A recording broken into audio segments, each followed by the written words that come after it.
السلام علیکم ورحمۃ اللہ وبرکاتہ۔ ناظرین، تمام عالم کے مسلمانوں کو دل کی گہرائیوں سے رمضان المبارک کی مبارکباد۔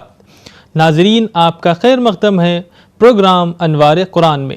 آج کی اس محفل میں 1.25 پارے کی تفسیر پیش کی جائے گی، جس میں سورۃ الاعراف مکمل پڑھی جائے گی۔ یہ سورت مکہ مکرمہ میں نازل ہوئی، اس میں 206 آیتیں اور 24 رکوع ہیں۔ تو آئیے شامل ہوتے ہیں پروگرام تفسیر قرآن میں۔ نحمدہ و نصلی علی رسولہ الکریم، اما بعد۔ ناظرین، آج تراویح میں قرآن کا جو حصہ پڑھا گیا، اس کے تفسیری خلاصے پر مشتمل انوار قرآن کی اس محفل میں یہ چیزیں پیش کی جا رہی ہیں۔ آغاز کلام سورہ اعراف سے ہوتا ہے۔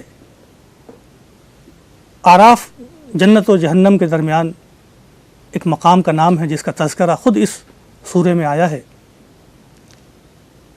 جیسا کہ میں نے گزشتہ کل عرض کیا تھا کہ سورہ اعراف مثنیٰ ہے سورہ انعام کے ساتھ، اور جو تعلیمات سورہ انعام میں دی گئی ہیں ان کی تفصیل ما شاء زائد اس میں موجود ہے۔ آغاز کلام اس طرح ہوتا ہے کہ اللہ نے جو کتاب نازل کی ہے آپ کی طرف، تو آپ کے دل میں کوئی تنگی اس کے لیے نہیں ہونی چاہیے۔ خطاب اگرچہ رسول سے ہے، مگر تعلیم مومنوں کو دی گئی ہے۔ فرمایا کہ ہم رسولوں کو قیامت کے دن کھڑا کریں گے اور رسولوں سے سوال و جواب کریں گے کہ جو تعلیم ان کو دی گئی تھی امت تک پہنچانے کے لیے، لوگوں کو بتانے کے لیے، کیا انہوں نے پہنچائی؟ رسول کریم اور سارے انبیاء اور رسول جواب دیں گے، اور وہاں اتمام حجت ہوگا۔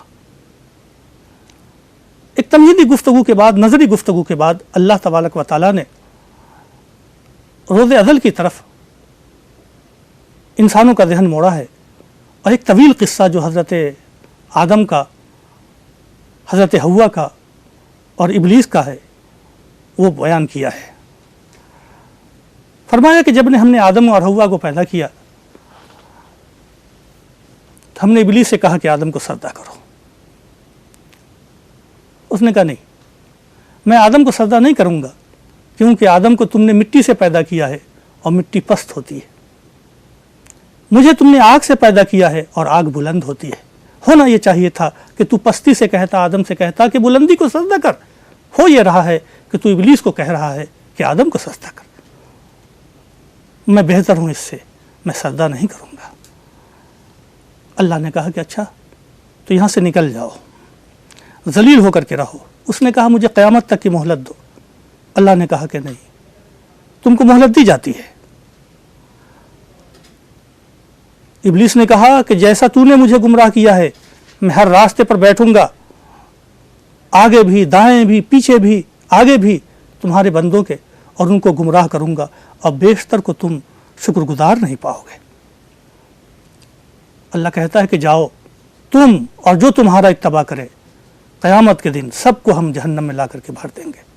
اور دوسری طرف آدم کو حکم دیا کہ اے آدم جاؤ، اپنی بیوی کے ساتھ جنت میں رہو، اور جو جی چاہے کھاؤ، لیکن اس پیڑ کے قریب نہ جاؤ،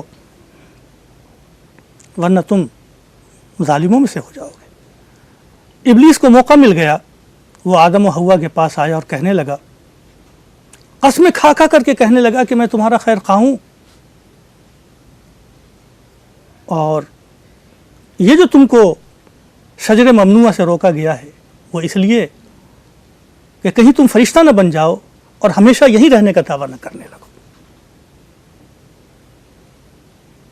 آدم و حوا نے اسے خیر خواہ سمجھ کر اس کی بات مان لی اور شجر ممنوعہ کو کھا لیا، اور جیسے کھایا تھا ویسے ہی ان کا لباس اتر گیا، پتوں سے اپنا تن ڈھانکا۔ اللہ نے آواز دی کہ کیا پہلے میں نے منع نہیں کیا تھا؟ فوراً وہ لوگ سجدے میں گر پڑے،